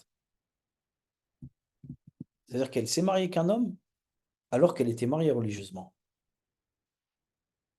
Soit en français, soit en arabe. Maintenant, il y en a, ils vont dire, ouais, mais je ne savais pas. Je ne savais pas. Vous savez qu'on essaie d'être très miséricordieux envers les croyants. Mais qui lui a pas dit de ne pas étudier? Pourquoi est-ce qu'elle n'a pas étudié? Pourquoi est-ce qu'il n'a pas étudié? Est-ce que c'est parce qu'il y en a, ils mettent beaucoup les fautes sur l'imam. C'est vrai qu'il y a des fautes qui reviennent aux imams, qui n'enseignent pas assez. Mais les imams, ils ne peuvent pas les toquer chez tout le monde. Vous êtes d'accord avec moi? L'imam ne peut pas les toquer chez tout le monde. La femme, si elle ne savait pas ça, elle avait qu'à étudier.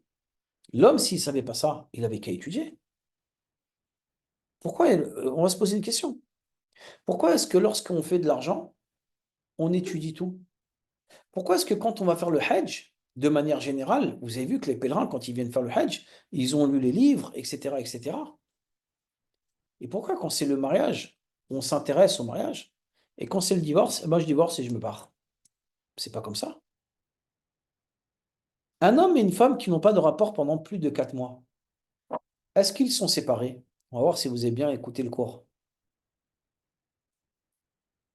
Ils ne sont pas séparés. Beaucoup de gens pensent que lorsqu'il n'y a pas de rapport dans le couple pendant plus de 4 mois, ils sont divorcés. Non.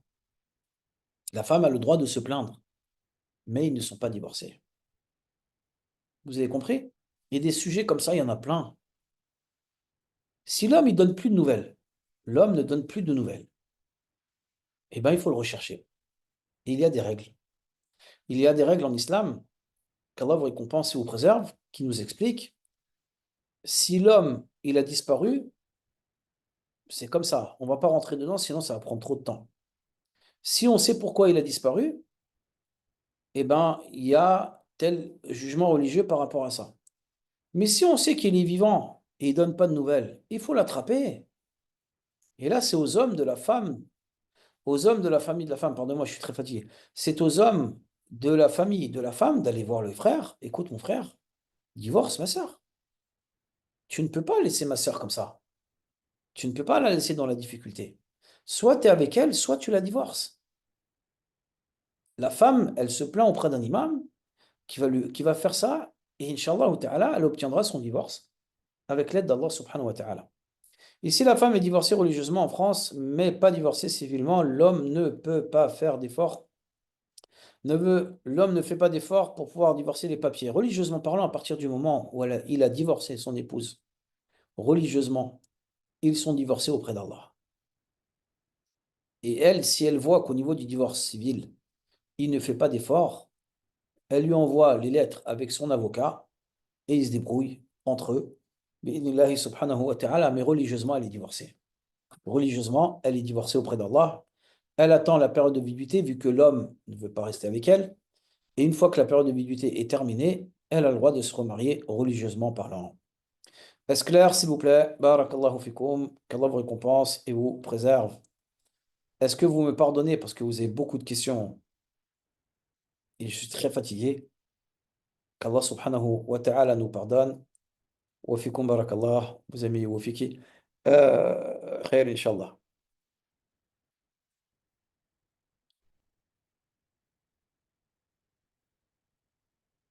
Est-ce qu'on peut mettre en condition ne pas partir sans nouvelles? De vous à moi. De vous à moi. Même si vous la mettez. Qu'est-ce que ça va servir? Franchement. Allah subhanahu wa ta'ala dans le Coran il dit وَمَنْ لَمْ يَجْعَلِ اللَّهُ لَهُ نُورًا فَمَا لَهُ مِنْ نُورٍ. Celui à qui Allah ne met pas de lumière, il n'aura pas de lumière. Il n'y aura pas de lumière. Dans ce cas-là, mes frères et sœurs, barakallahu fikum, il n'y a pas de problème. Dans ce cas-là, wa fikum barakallah. Dans ce cas-là, par rapport à ça, pourquoi est-ce qu'on vous a expliqué les conditions dans le mariage? Armez votre contrat de mariage. Mes frères ainsi que mes sœurs. armez votre contrat de mariage. Au bout d'un moment, si le mari il ne veut pas divorcer la femme, elle peut aller voir un imam ou un juge. Et elle se plaint auprès de lui et il va étudier pardon, la situation. Et il a des droits. Il peut annuler un mariage. Il peut annuler un mariage. Walhamdulillah, Rabbil Alamin. Et on va s'arrêter sur ça. Parce que là où je suis, il est 3 heures du matin. On demande à Allah subhanahu wa ta'ala de nous faciliter et de nous préserver. Merci de me demander de me reposer. Barakallahu fikum. Et demain, on a dit peut-être qu'il n'y a pas cours. On verra ça, Inch'Allah. Et sinon, dimanche, le voile, partagez cela. On va réfuter aux ambiguïtés que certains ont apportées sur le sujet du voile. Et on verra ce que les 4 imams ont dit. Et avant tout, le Coran et la Sunna et l'Ijma, le consensus. Et on verra aussi, on essaiera de faire une petite parenthèse sur le mariage de la femme avec un non-musulman. Barakallahu fikum. Qu'Allah vous récompense et vous préserve. Wallahu a'lam. Wa sallallahu ala nabiyyina Muhammad wa ala alihi wa ashabihi ajma'in. السلام عليكم ورحمة الله وبركاته وحياكم الله بارك الله فيكم